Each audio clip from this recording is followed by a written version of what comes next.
कभी आपने सोचा है अगर आपको अपनी मौत पहले से दिख जाए, वो पल, वो जगह और वो तरीका जिससे आपकी जिंदगी खत्म होने वाली है, तो क्या आप उससे बच सकते हैं? फाइनल डेस्टिनेशन सिर्फ एक हादसे की कहानी नहीं होती, ये उस अनदेखी ताकत की कहानी है जो हर उस इंसान का पीछा करती है जो उससे बच निकलता है। हर बार की तरह इस बार भी एक हॉरिफाइंग एक्सीडेंट से कुछ लोग बच जाते हैं, लेकिन उनकी सर्वाइवल ही बन जाती है उनकी सबसे बड़ी गलती। इस बार मौत सिर्फ किसी एक हादसे से नहीं जुड़ी, इस बार वो खून में बसी है, एक लेगेसी, एक चेन जो जनरेशन दर जनरेशन चलती आ रही है। आज हम लेकर आए हैं एक ऐसी कहानी जहां एक बार फिर से डेथ ने अपना डेडली पैटर्न शुरू कर दिया है, जहां कुछ लोग मौत के एक बड़े हादसे से बच जाते हैं, लेकिन उनका बचना ही उनके लिए सबसे बड़ा कर्ज बन जाता है। वेलकम टू फाइनल डेस्टिनेशन ब्लडलाइंस, जो इस फ्रेंचाइज का पार्ट 6 है। आपको जानकर खुशी होगी कि अगर आप लोगों ने पहले के 5 पार्ट्स नहीं भी देखे होंगे तो सिर्फ ये देखकर ही सब समझ सकते हैं, क्योंकि पिछले 5 पार्ट्स में जितने लोगों की दर्दनाक मौत हुई थी, असल में क्यों हुई थी, इसका जवाब इस पार्ट में मिलेगा। और एक बार जो इस पैटर्न में आ गया उसके पास कोई एस्केप नहीं होता। नमस्कार दोस्तों, मैं रब्बिल, आप सभी का दिल से स्वागत है हमारे चैनल RR मूवी डिकोड में। तो चलिए बिना वक्त गवाए आगे बढ़ते हैं इस कहानी की मेन स्टोरी लाइन पर, जिसकी शुरुआत होती है 1969 में एक रेलवे ट्रैक पर, जहां एक रेड कलर की कार क्रॉस कर रही होती है। उस रेड कार में एक कपल बैठा होता है, पॉल और आयरिस, जहां पर आयरिस की आंखों पर पट्टी बंधी हुई थी। असल में ये सब पॉल का प्लान था, जो आयरिस को एक खास सरप्राइज देने वाला था। पॉल आयरिस को सरप्राइज देने के लिए शहर में हाल ही में बनी एक न्यूली ओपन्ड और बेहद आलीशान रेस्टोरेंट में ले जा रहा था, जिसका नाम था द स्काई व्यू। दरअसल ये रेस्टोरेंट काफी एक्सपेंसिव थी और वहाँ सिर्फ रिच पीपल ही अफोर्ड कर सकते थे, मगर पॉल ने कुछ जुगाड़ लगाकर आयरिस को सरप्राइज देने के लिए वहाँ का इंतजाम कर लिया था। और वहीं पर पॉल आयरिस को शादी के लिए प्रपोज भी करने वाला था। जब आयरिस को पता चला कि स्काई व्यू की ओपनिंग सेरेमनी में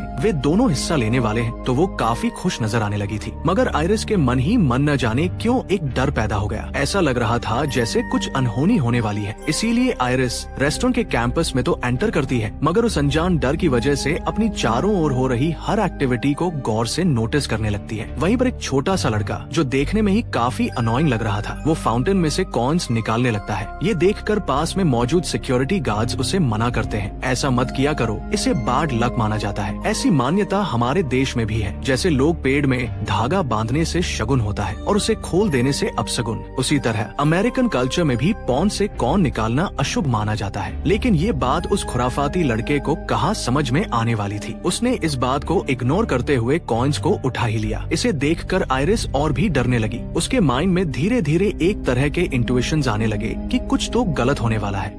कहानी आगे बढ़ते हुए दोनों पॉल और आयरिस बिल्डिंग के अंदर चले आते हैं। ग्राउंड फ्लोर पर वैसे तो कुछ खास नहीं था, असल रेस्टोरेंट तो टॉप फ्लोर पर था, जो इस बिल्डिंग में सबसे ऊपर और सबसे टॉल रेस्टोरेंट था। बाकी लोगों के साथ पॉल और आयरिस भी लिफ्ट के अंदर एंट्री करते हैं। अब दोस्तों, इस मूवी में हमें हर छोटी से छोटी एक्टिविटी पर ध्यान देना होगा, जैसे कि घबराई हुई आयरिस कर रही थी। सबसे पहले लिफ्ट के अंदर कैपेसिटी से ज्यादा लोग थे। दूसरी बात, लिफ्ट का फ्लोर ग्लास का था और वही खुराफाती लड़का बार बार उस पर जंप करके उसे टेस्ट कर रहा था। और तीसरी, असल में ये टावर अपने समय से 5 महीने पहले ही बनकर कंप्लीट कर दिया गया था, जो इसकी ड्यूरेबिलिटी पर एक बड़ा सवाल खड़ा करता है। आयरिस इन सभी चीजों को गौर से ऑब्जर्व कर रही थी और उसके मन में फिर से इंट्यूशन आने लगे थे कि कुछ तो जरूर गड़बड़ होने वाली है। ऊपर जब रेस्टोरेंट पहुंचते हैं तो वहाँ पर पहले से ही बहुत सारे लोग मौजूद होते हैं। पॉल मैनेजर से बात करता है, लेकिन टेबल के लिए कोई इंतजाम नहीं हो पाता, क्योंकि सारी बुकिंग पहले से ही फुल थी और वेटिंग लिस्ट में भी कई लोग थे।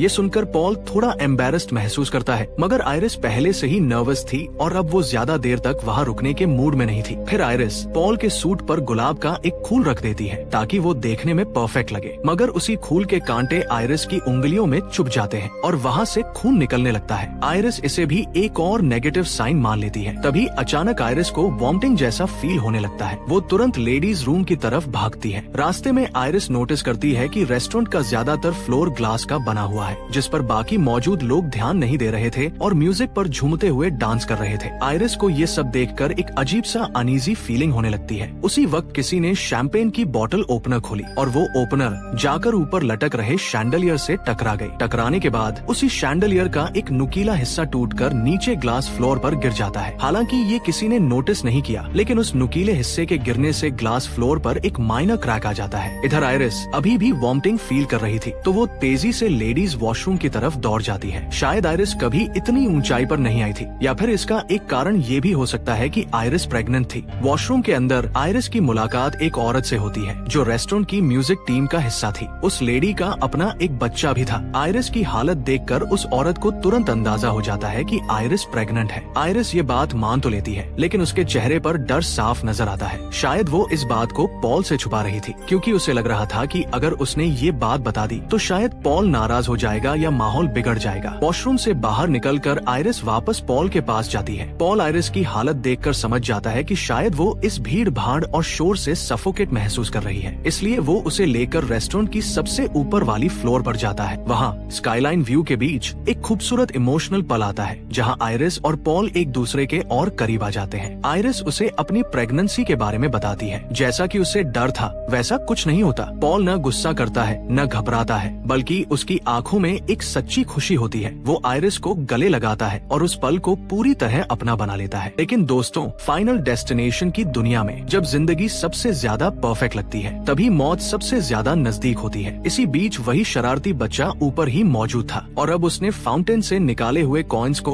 ऊपर से नीचे फेंकना शुरू कर दिया। ये देखकर सिक्योरिटी गार्ड ने उसे तुरंत रोका, लेकिन वो बच्चा मानने को तैयार ही नहीं था। इसी दौरान एक कॉइन जो उसने ऊपर से फेंका था हवा में घूमते हुए वापस ऊपर की ओर मुड़ गया और सीधा जाकर एक वेंटिलेशन वेंट के अंदर गिर गया। कॉइन के अंदर गिरते ही वो वेंट का फैन ब्लेड बीच में ही अटक गया, जिसकी वजह से फैन अचानक जैम हो गया। अब जैसे ही फैन रुकता है, उसे चलाने वाली मोटर पर ज्यादा प्रेशर पड़ने लगता है। मोटर अपनी पूरी ताकत से फैन को घुमाने की कोशिश करती है। उसी दबाव के चलते फैन का एक तेज और नुकीला टुकड़ा टूटकर सीधा जाकर पास में लगे गैस पाइपलाइन से टकरा जाता है। टक्कर इतनी जोरदार होती है कि गैस पाइप में सीधी लीकेज हो जाती है और वो गैस उसी वेंटिलेशन सिस्टम के जरिए धीरे धीरे पूरे रेस्टोरेंट के अंदर फैलने लगती है। रेस्टोरेंट के अंदर सब कुछ पहले जैसा ही चल रहा था। लोग म्यूजिक की धुनों पर झूम रहे थे। हंसी, शोर और रोशनी चारों तरफ बिखरी थी। हर कोई मस्ती में डूबा हुआ था। पॉल और आयरिस भी अब उस डांस फ्लोर पर शामिल हो चुके थे।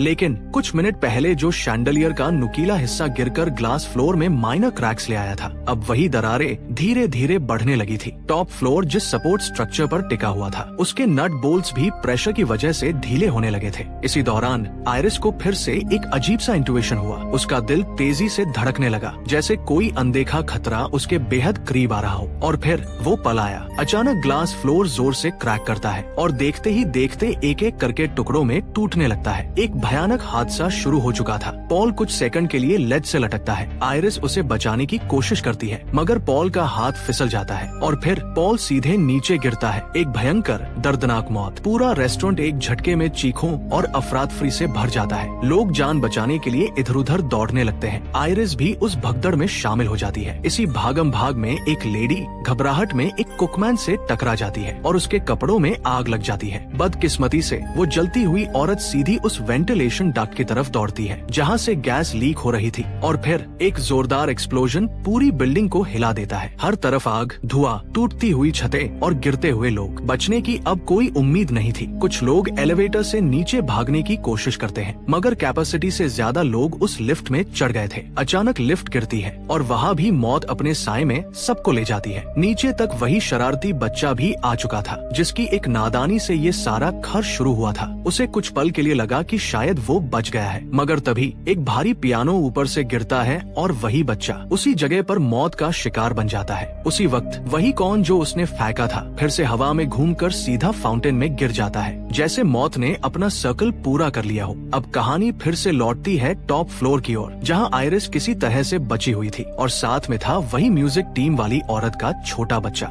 दोनों जलती गिरती बिल्डिंग से किसी तरह बच निकलने की कोशिश कर रहे थे, लेकिन अचानक बिल्डिंग का वो हिस्सा भी कोलैप्स करने लगता है। मगर उसे थामे रखी थी वो एंगेजमेंट रिंग जो पॉल ने उसे पहनाई थी। वो रिंग उसके हाथ की 2 स्टील पिन्स के बीच में फंस चुकी थी और वही एकमात्र चीज थी जो उसे जिंदा लटकाए हुए थी। कुछ सेकंडों तक वो बस उस रिंग के सहारे हवा में झूलती रही। लेकिन क्या आप महसूस कर सकते हैं उस पल को? एक औरत, एक माँ बनने वाली औरत, सिर्फ एक रिंग की वजह से जिंदा थी और वही रिंग अब उसकी उंगली की स्किन को उधेड़ रही थी। बचने की कोई उम्मीद नहीं थी। आखिरकार वो रिंग आयरिस की उंगली से निकलती है और उसके साथ आयरिस और वो बच्चा दोनों सीधे नीचे गिरते हैं और वहीं इस दर्दनाक खौफनाक हादसे का फाइनल डेस्टिनेशन मुकम्मल हो जाता है। फिर कहानी शिफ्ट होती है प्रेजेंट में, जहाँ कॉलेज में हम स्टेफनी को देखते हैं जो पास्ट में हुई उस इंसिडेंट की भयानक नाइटमेयर देखती थी। वो इस नाइटमेयर को देखकर घबरा जाती थी और स्टडी में फोकस कर पाना उसके लिए लगभग इम्पॉसिबल हो गया था। लेकिन बात यहाँ और भी ज्यादा रहस्यमय थी। स्टेफनी को आज तक अपनी नानी यानी आयरिस के बारे में कुछ भी नहीं पता था, ना उनकी शक्ल ना उनकी कहानी। फिर भी वो डरावने सपनों में आयरिस बार बार आती थी। स्टेफनी के दिमाग में एक सवाल लगातार गूंजता था जिसे मैंने कभी देखा भी नहीं। उनका दर्द, उनका अंत मुझे क्यों महसूस हो रहा है? क्या आयरिस कुछ कहना चाहती है? क्या स्टेफनी का उनसे कोई डीप कनेक्शन है, या फिर क्या उनके बीच कोई अनफिनिश्ड स्टोरी बाकी है?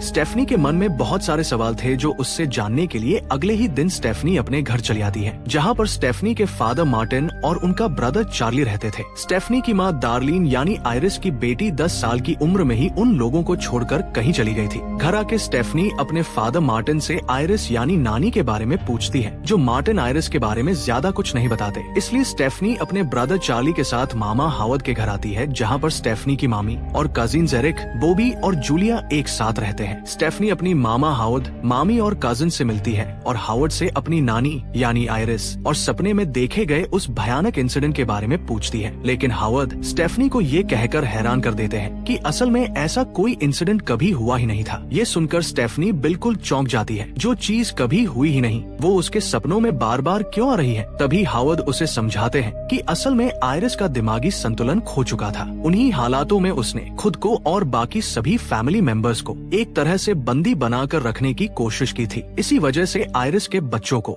उनसे अलग कर दिया गया। लेकिन आयरिस वहीं नहीं रुकी। वो अक्सर अजीब अजीब तरह के लेटर्स और डिस्टर्बिंग पिक्चर्स भेजने लगी थी। इन सब से परेशान होकर धीरे धीरे उनके बच्चों ने उनसे दूरी बना ली और आखिरकार रिश्ता पूरी तरह खत्म कर दिया। अब आयरिस जिंदा है या नहीं ये किसी को भी नहीं पता। हावर्ड समझाते हैं कि वो आयरिस के बारे में सोचना छोड़ दे और उनसे दूर ही रहे। लेकिन स्टेफनी के मन में अब भी बहुत सारे सवाल थे, क्योंकि आयरिस के उस दर्दनाक इंसिडेंट ने सिर्फ स्टेफनी को ही अंदर से झकझोर कर रख दिया था। इसीलिए स्टेफनी ने आयरिस द्वारा भेजे गए पुराने लेटर्स से उनका एड्रेस निकाला और निकल पड़ी अपनी नानी यानी आयरिस से मिलने। स्टेफनी अब अपनी नानी आयरिस के एड्रेस पर पहुंच जाती है, जहां आयरिस शहर से बहुत दूर एक सुनसान और वीरान जगह पर अकेली रहती है। एक तरह से कहे तो आयरिस खुद को दुनिया से छुपाकर रख रही थी। आयरिस जिस जगह रहती है वहाँ वो किसी को भी अंदर आने नहीं देती। जब स्टेफनी आयरिस के घर की तरफ आगे बढ़ती है तो आयरिस उसे घर में लगे कैमरा के जरिए देख लेती है और फिर वो स्टेफनी से कहती है कि वो घर के अंदर तभी आए जब अपना फोन और कार की बाहर छोड़ दे।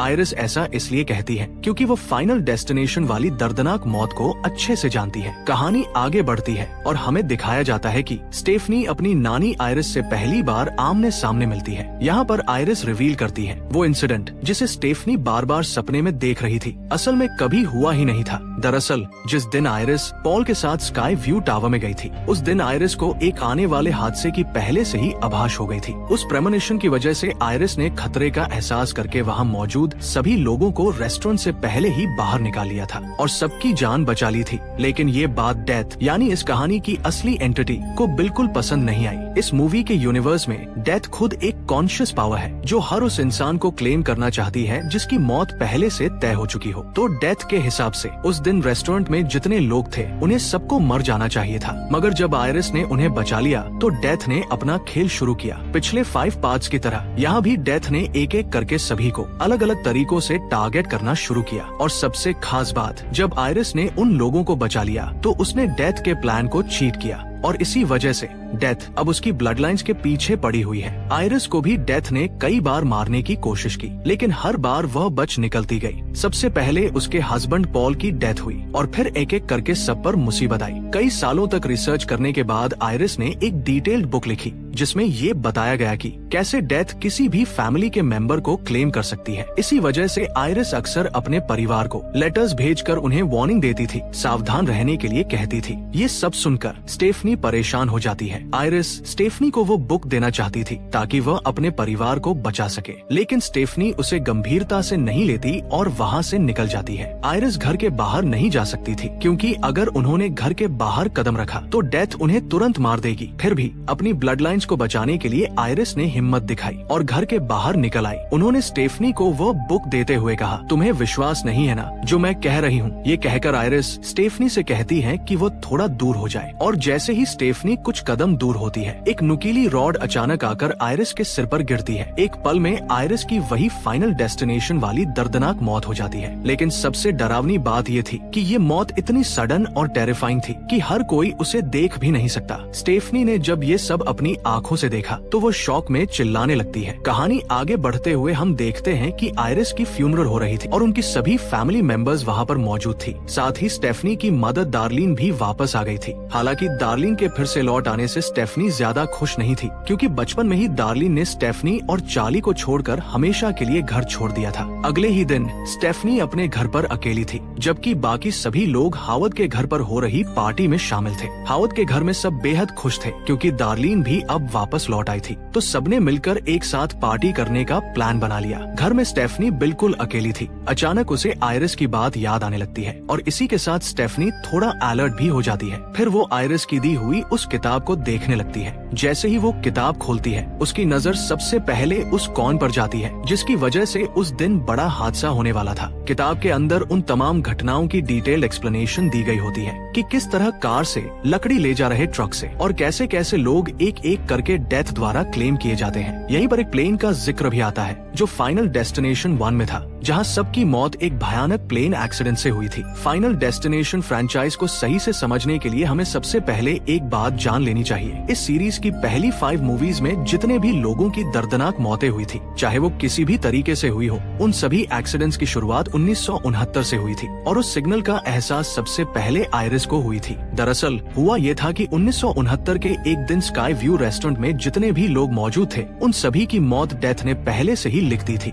लेकिन आयरिस की वजह से डेथ का प्लान फेल हो गया। उस दिन रेस्टोरेंट में एक भी इंसान एग्जिस्ट नहीं करना चाहिए था, मगर आयरिस की वजह से सभी लोग बच गए और तब से डेथ ने उन सभी लोगों की मौत को एक एक करके क्लेम करना शुरू किया। अब हुआ ये था कि जो लोग उस रेस्टोरेंट से जिंदा बाहर निकले थे, वो आगे चलकर जवान हुए, शादी की और अपने नए परिवार बसाए। तो अब डेथ ने उन सभी सर्वाइवर्स की ब्लड लाइन्स को भी अपने प्लान में शामिल कर लिया। और आखिरकार जब ये ब्लड लाइन मूवी रिलीज हुई, तब जाकर हमें सच्चाई का पता चला कि आखिर पहली 5 मूवीज में इतने सारे लोगों की दर्दनाक मौतें क्यों हो रही थी। स्टेफनी, जो अब आयरिस की दी हुई किताब और न्यूज़पेपर्स को एक एक करके देखने लगती है, उसमें डिटेल में लिखा होता है कौन लोग मर चुके हैं और कौन लोग मरने वाले हैं। जैसे ही स्टेफनी को ये एहसास होता है कि अब कुछ बहुत बड़ा अनहोनी फिर से होने वाली है और सभी लोग इस वक्त हॉवर्ड के घर पर पार्टी कर रहे हैं, उसके मन में एक अजीब सा डर घर कर जाता है, कहीं डेथ किसी को भी क्लेम ना कर ले। वो तुरंत बिना वक्त गवाए हॉवर्ड के घर की तरफ निकल पड़ती है। लेकिन डेथ ने तो हावर्ड के घर में अपना काम ऑलरेडी शुरू कर दिया था। पार्टी चल रही थी, मगर किसी को इस बात का अंदाजा तक नहीं था कि डेथ उनके बिल्कुल करीब पहुंच चुका है। एक टेबल पार ड्रिंक्स सर्व हो रहे थे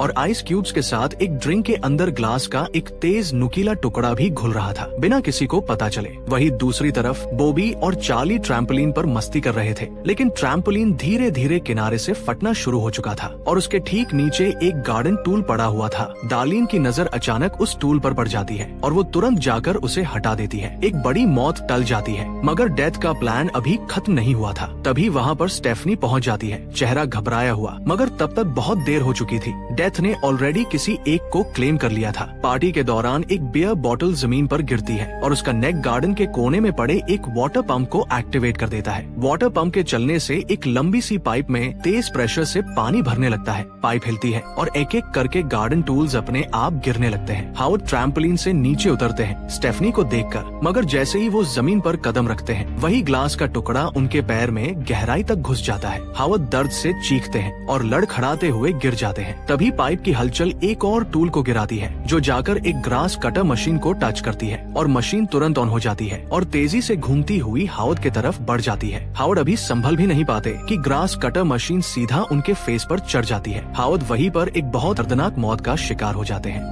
हावर्ड के फ्यूनरल के बाद सब कुछ शांत हो गया था, लेकिन स्टेफनी के अंदर एक तूफान चल रहा था। वो अकेले अपने कमरे में बैठी थी, हाथ में वही पुरानी बुक थी। उस बुक के पन्नों को धीरे धीरे पलटते हुए स्टेफनी उसे ध्यान से पढ़ने लगती है और जितना वो पढ़ती जाती है, उतनी उतनी ही डरावनी और चौंकाने वाली सच्चाइयाँ सामने आती जाती है। स्टेफनी को किताब के अंदर एक नाम मिलता है जिसका नाम जेबी होता है, जो आयरिश को किसी सर्वाइवर से मिला था। स्टेफनी को समझ आ जाता है कि इन सब मौतों के पीछे कहीं न कहीं आयरिस का ही हाथ है और डेथ अब सिर्फ आयरिस तक ही नहीं रुकेगी बल्कि आयरिस की पूरी ब्लड लाइन को भी खत्म करना चाहती है। ये समझते ही स्टेफनी तुरंत एक पेपर पर आयरिस की ब्लड लाइन को ड्रॉ करने लगती है। आयरिस की शादी पॉल से हुई थी, जिसके बाद 2 बच्चे हुए, डार्लिन और हावर्ड। अब डार्लिन के 2 बच्चे हैं, स्टेफनी और उसका भाई चार्ली। वहीं हावर्ड के 3 बच्चे हैं, पहला एरिक, फिर जूलिया और बॉबी। और अब आयरिस की बुक और क्लूज के हिसाब से डेथ इन सभी को क्लेम करेगा, क्योंकि डेथ के मुताबिक आयरिस की फैमिली ट्री बननी ही नहीं चाहिए थी। स्टेफनी ये सब अपने फैमिली को समझाती है और बताती है कि उस दिन सबको स्काई व्यू के अंदर खत्म होना था, लेकिन आयरिश ने सबको बचा लिया, जिसकी वजह से डेथ का काम अधूरा रह गया था और अब वो वापस लौट कर आई है और विक्टिम्स को क्लेम कर रही है। और सबसे बड़ी बात ये है कि जो विक्टिम्स उस दिन स्काई व्यू में बचने ही नहीं चाहिए थे,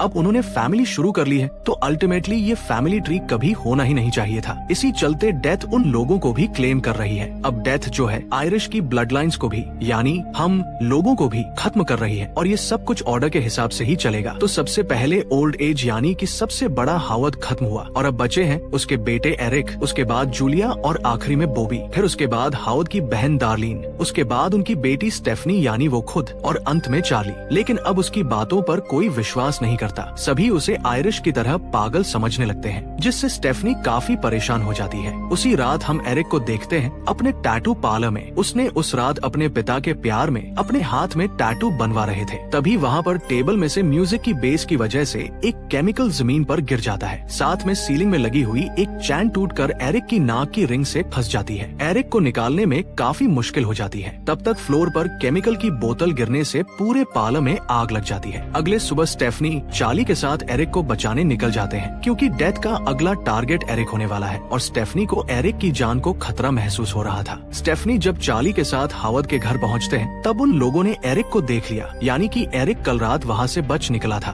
फिर स्टेफनी को एरिक की चिंता होने लगी और उसने एरिक को सावधान रहने के लिए कहा। तभी वहाँ पर जूलिया भी आ जाती है। उन लोगों ने स्टेफनी की बातों पर ज्यादा ध्यान नहीं दिया। उन्हें लगता है कि जो भी कुछ हो रहा है वो महज एक एक्सीडेंट है। स्टेफनी को एरिक के लिए चिंता होने लगी, लेकिन तभी वहाँ थोड़ी दूर पर कुछ बच्चे फुटबॉल खेल रहे थे और वही बॉल जूलिया को लग जाती है। उस वक्त जूलिया एक डस्टबिन के पास थी। वो सीधा डस्टबिन में गिर जाती है और ट्रैश ट्रक डस्टबिन को अंदर डाल देता है, जिसकी वजह से जूलिया भी अंदर गिर जाती है। तभी ये लोग उसे बचाने की कोशिश करते हैं और ट्रक को रोकने की भी कोशिश करते हैं, पर ड्राइवर हेडफोन लगाकर गाने सुनते हुए ड्राइव कर रहा था और पीछे कवर के बीच में आकर जूलिया खत्म हो जाती है। अगले ही सीन में हावर्ड की पूरी फैमिली बहुत परेशान थी, जहाँ पर स्टेफनी बताती है कि डेथ अब अपना पैटर्न चेंज कर रही है, क्योंकि मैंने आप सभी को डेथ का प्लान बता दिया था। अब उसने अपना ऑर्डर ही बदल दिया है, यानी अब डेथ कहीं भी किसी को भी टारगेट कर सकती है। इसी वजह से एरिक की जगह जूलिया को क्लेम कर लिया गया। लेकिन तभी एरिकी की मम्मी एक बड़ा खुलासा करती है।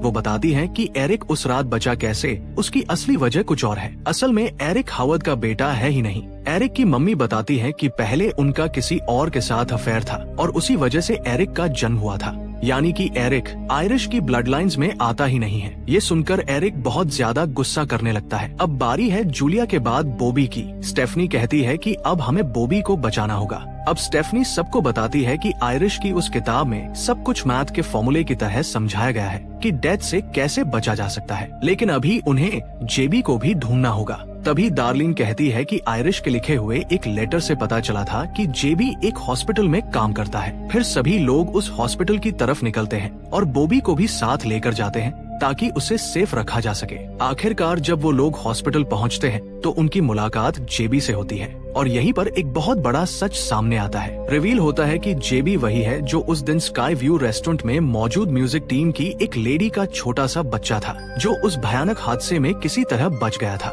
बचने के बाद जेबी ने आयरिश को ढूंढा और जब दोनों की मुलाकात हुई तो उन्होंने मिलकर डेथ के पैटर्न पर रिसर्च करना शुरू किया। लेकिन इस रिसर्च के दौरान ही दोनों को कैंसर हो गया। अब जेबी सबको बताता है कि डेथ से बचने के सिर्फ 2 ही रास्ते हैं, पहला ये कि अगर तुम किसी और को मार दो तो उसकी जिंदगी तुम्हें ट्रांसफर हो सकती है, और दूसरा रास्ता ये कि तुम खुद को खत्म कर लो। ऐसा ही कुछ एक लड़की ने किया था, उसने खुद को मार लिया था, लेकिन मेडिकल टीम ने उसे रिवाइव कर लिया, और क्योंकि उसकी दिल की धड़कन कुछ सेकंड के लिए रुक गई थी तो डेथ को लगा कि उसने उसे क्लेम कर लिया है। इसलिए जब वो जिंदा हुई तो वो डेथ की लिस्ट से बाहर हो गई, यानी उनकी ब्लड लाइन की पूरी साइकिल ही टूट गई, और इसी वजह से वो लड़की हमेशा के लिए बच गई। फिर जेबी बताता है कि अब उसे कैंसर है और बाकी की जिंदगी वो शांति से जीना चाहता है। ये कहकर जेबी वहाँ से चला जाता है। इसके बाद एरिक बॉबी को साथ लेकर वहाँ से निकलता है और उसे बचाने का एक प्लान बनाता है। बॉबी को पीनट से एलर्जी है, तो अगर बॉबी पीनट वाला खाना खा ले और बीमार पड़ जाए और हम उसे बिल्कुल एंड मोमेंट पर बचा ले तो डेथ की ये साइकिल टूट जाएगी। प्लान के मुताबिक एरिक और बॉबी एक फ्रीज से पीनट कुकी निकालने लगते हैं, लेकिन कुकी बीच में फंस जाती है। ये देखकर एरिक को गुस्सा आता है और वो फ्रीज को पीछे से जोर जोर से धक्का देने लगता है। तभी अचानक फ्रीज के सिस्टम में से यानी पीनट कुकी को पकड़े हुए स्प्रिंग बाहर निकल आती है। कुकी का पैकेट हाथ में लेकर एरिक सामने वाली एक यूनिट के अंदर चला जाता है, लेकिन किस्मत से वो जगह एमआरआई रूम होती है और वहाँ की मशीन पहले से ऑन होती है। मशीन ऑन होते ही मैग्नेटिक फील्ड तेजी से बढ़ने लगती है और मैग्नेटिक फील्ड बढ़ने के साथ एरिक के शरीर में जहाँ जहाँ रिंग्स पहनी थी वो सब खींचने लगती है, जो देखने में काफी डरावना लग रहा था। एरिक ने साथ में एक व्हील चेयर भी ले रखी थी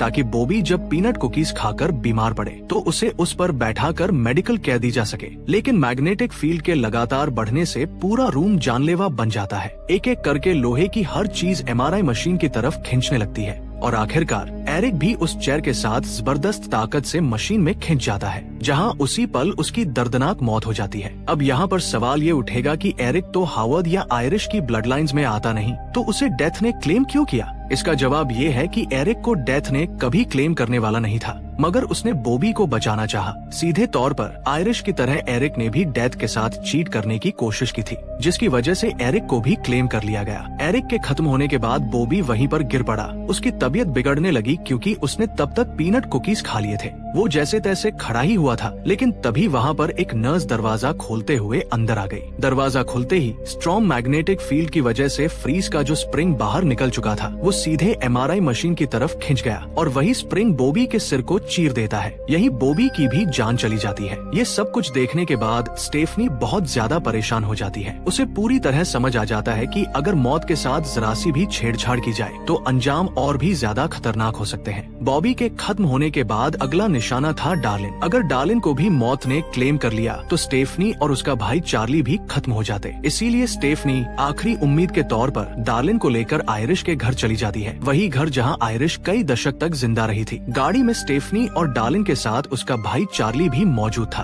रास्ते में जाते समय उन लोगों का वो सिक्का रोड पर गिर जाता है, जिसे एक लेडी उठा लेती है। स्टेफनी गाड़ी को सीधे आयरिश के मेन गेट से टकराकर घर के सामने रोक देती है। इस टक्कर से गेट हिल जाता है और पास में लगी स्ट्रीट लाइट के केबल में गड़बड़ी शुरू हो जाती है। स्टेफनी डार्लिन को घर के अंदर जाने के लिए कहती है, लेकिन तभी अंदर एक पिन गिरकर गैस सिलेंडर का नॉब ऑन हो जाता है और स्पार्क लगते ही एक जबरदस्त ब्लास्ट हो जाता है। ब्लास्ट से डार्लिन किसी तरह बाहर निकल आती है, लेकिन पास की वही स्ट्रीट लाइट का पोल उसके ऊपर गिर जाता है और मौके पर ही उसकी मौत हो जाती है। उस ब्लास्ट की वजह से उनकी गाड़ी पास के पानी में जा गिरती है, जहां स्टेफनी ड्राइवर सीट पर फंसी हुई थी। पानी में डूबने के बाद भी वो निकलने की कोशिश करती है, लेकिन सीट बेल्ट लॉक हो जाने के कारण वो बाहर नहीं निकल पाती। आखिरकार उसने उम्मीद छोड़ दी, लेकिन ठीक उसी वक्त चार्ली ने स्टेफनी को पानी से बाहर खींच लिया और सीपीआर देकर उसे फिर से जिंदा कर दिया। चार्ली ने स्टेफनी को मौत से दोबारा जिंदा कर दिया था, जिसकी वजह से दोनों को लगा कि डेथ का साइकिल टूट चुका है। इसके बाद दोनों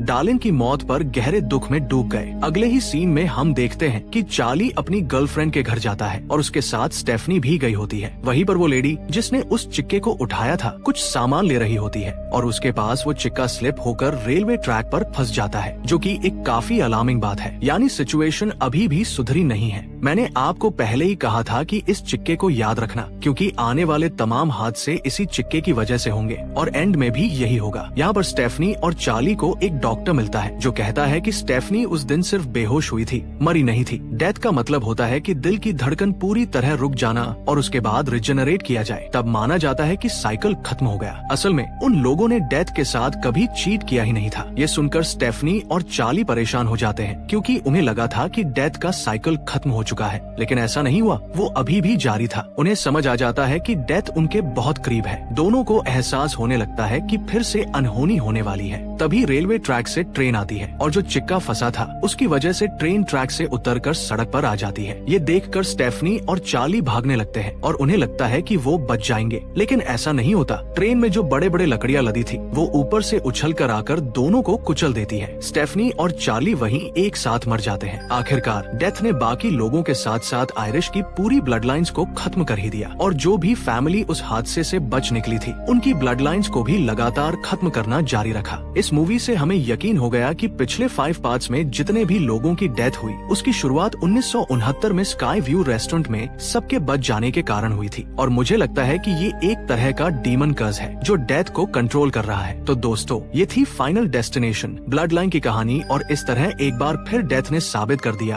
कि उसकी साइकिल को कोई तोड़ नहीं सकता। चाहे हम कितनी भी कोशिश क्यों न कर लें, हर बार हर जगह डेथ अपना क्लेम लेने आ ही जाती है। आपको ये मूवी की फुल एक्सप्लेनेशन कैसी लगी मुझे कमेंट में जरूर बताना। पसंद आई हो तो लाइक, शेयर और सब्सक्राइब जरूर करें ताकि आप तक ऐसे ही डिटेल्ड मूवी एक्सप्लेनेशंस हिंदी में पहुंचते रहें। मिलते हैं नेक्स्ट वीडियो में एक नई कहानी के साथ। तब तक के लिए धन्यवाद।